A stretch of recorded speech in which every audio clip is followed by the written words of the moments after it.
Hola, hoy comenzaremos la unidad número 3 de la asignatura, correspondiente a estructuras vegetativas. En este video aprenderemos acerca de la raíz y cuáles son sus características, funciones y tipos. Las raíces corresponden a los ejes subterráneos de las plantas y por esta razón presentan un crecimiento con geotropismo positivo, lo que significa que crecen a favor de la fuerza de gravedad. Esto les permite profundizar en el suelo. Las raíces tienen crecimiento indeterminado, lo que significa que los meristemas apicales de las raíces siempre continúan generando crecimiento y profundizando en el suelo, lo cual sucederá siempre y cuando las características del suelo lo permitan. A diferencia de los tallos, las raíces no tienen hojas ni nudos y están presentes en todas las plantas vasculares del reino Plantae. Las funciones de las raíces son variadas. Una de las más relevantes es la absorción de agua y nutrientes desde el suelo, los cuales son necesarios para el crecimiento y el desarrollo vegetal. Por otra parte, las raíces dan anclaje y soporte a las estructuras aéreas de las plantas, permitiéndoles en algunas especies crecer hasta 100 metros de altura y soportar tallos, hojas y frutos. Finalmente, otra de las funciones de las raíces es acumular reservas energéticas en sus tejidos para ser utilizados cuando la planta lo necesite. La morfología externa de la raíz presenta 4 zonas. La zona apical se denomina caliptra o cofia y corresponde a un abultamiento que forma un capuchón que protege el meristema apical. Posteriormente se encuentra una zona de alargamiento o crecimiento, zona de poca longitud en donde la epidermis es lisa, observándose el crecimiento generado por el meristema apical. Sobre la zona de alargamiento está la zona pilífera, en donde encontramos la zona de absorción de agua y nutrientes. Este proceso se genera a partir de apéndices formados por las células de la epidermis, que se denominan pelos radicales, los cuales cumplen la función de absorción. Finalmente, se encuentra la zona de ramificación, que corresponde a la parte superior de la raíz. Esta zona abarca desde los pelos radicales hasta el punto de inserción de la raíz. Se caracteriza por tener una epidermis con una capa externa de suberina, compuesto que impermeabiliza la epidermis. En esta zona se generan las ramificaciones de las raíces. Ahora aprenderemos acerca de la morfología interna de la raíz, la cual presenta 3 grandes componentes. Como capa externa se encuentra la rizodermis, que es el nombre que recibe la epidermis de la raíz, la cual carece de estomas. Por lo general está formada por una capa de células que presentan pelos radicales, en donde se genera la absorción de agua y nutrientes.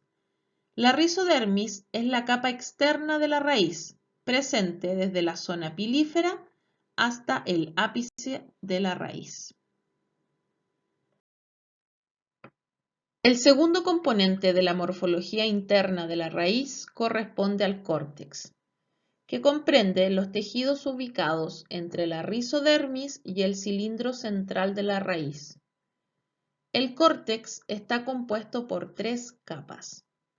La primera capa y la más externa corresponde a la exodermis. Esta es una capa de células ubicada bajo la rizodermis. En la zona de ramificación de la raíz, la exodermis reemplazará a la rizodermis.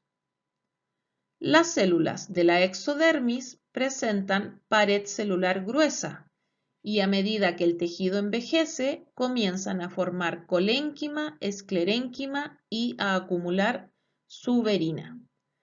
La suberina es un compuesto que impermeabiliza la exodermis, en específico en la zona de ramificación, ya que la exodermis será la capa externa de la raíz. La función que cumple la exodermis es dar protección mecánica a la raíz e impedir la pérdida de agua de los tejidos internos. Como segundo componente del córtex se encuentra el parénquima cortical, que está formado por varias capas de células parenquimáticas, que tienen como función acumular reservas vegetales, principalmente en forma de almidón. Finalmente está la endodermis, que es la capa más interna del córtex. Está compuesta por una capa de células que presentan pared engrosada. En la endodermis se encuentra una acumulación de suberina, la que recibe el nombre de banda de Caspari. Esta banda de suberina sella la endodermis, impidiendo que los espacios extracelulares pueda circular agua, protegiendo los haces vasculares de la deshidratación o pérdida de agua.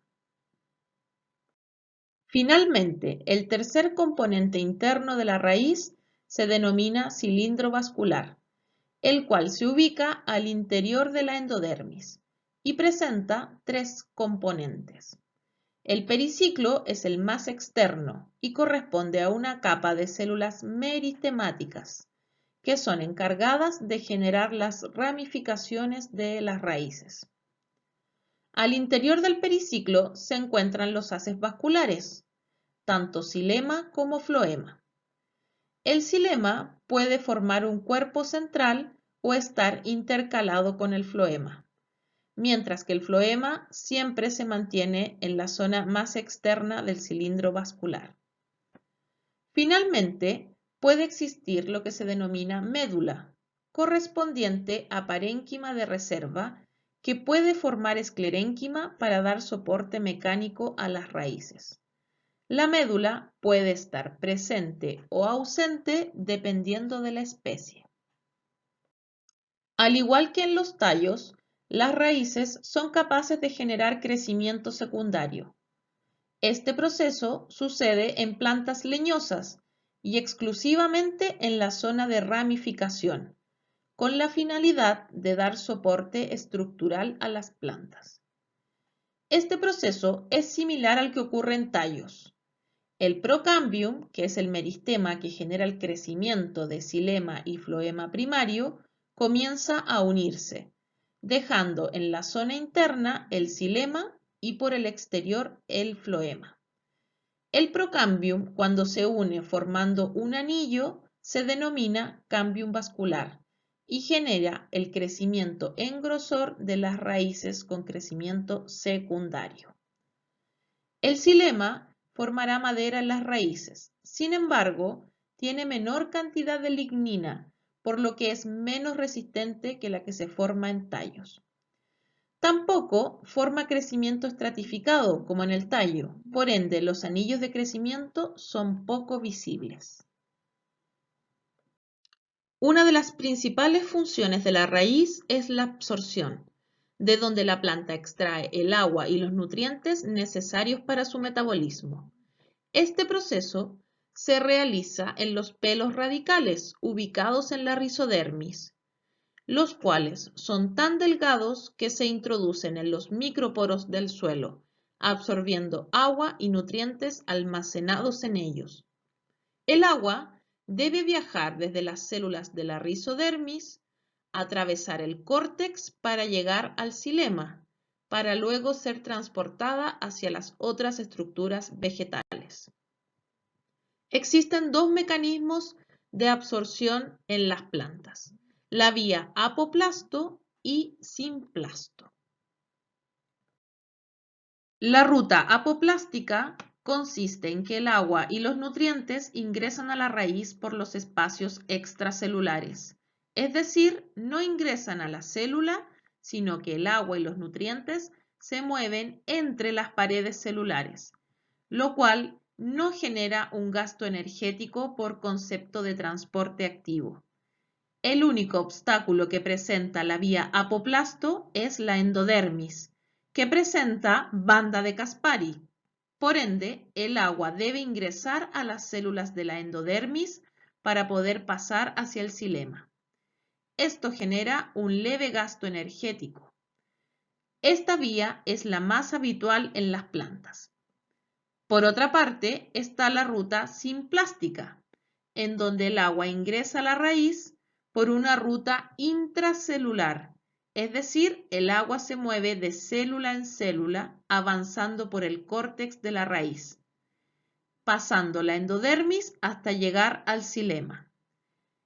Esta ruta requiere de un alto gasto energético debido a que el paso del agua y nutrientes de célula en célula requiere de transporte activo, por ende, un gasto de ATP.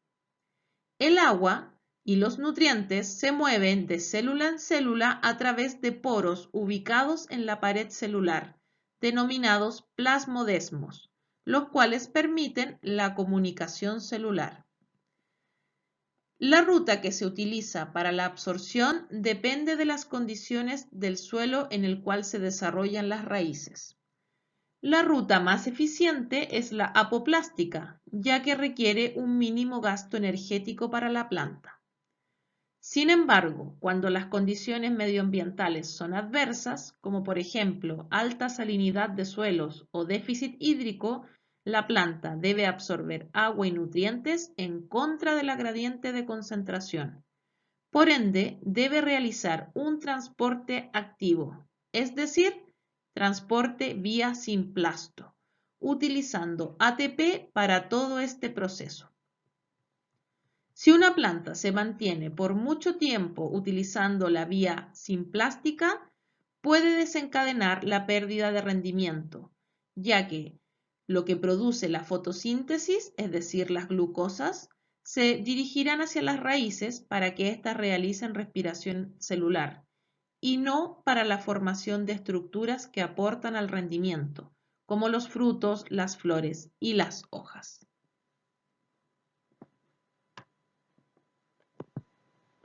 Entendiendo ya la morfología de las raíces, aprenderemos acerca de los distintos tipos que existen. De acuerdo al lugar de donde se originen las raíces, existen dos tipos. Las embrionarias o seminales, que corresponden a todas las raíces formadas a partir de la radícula.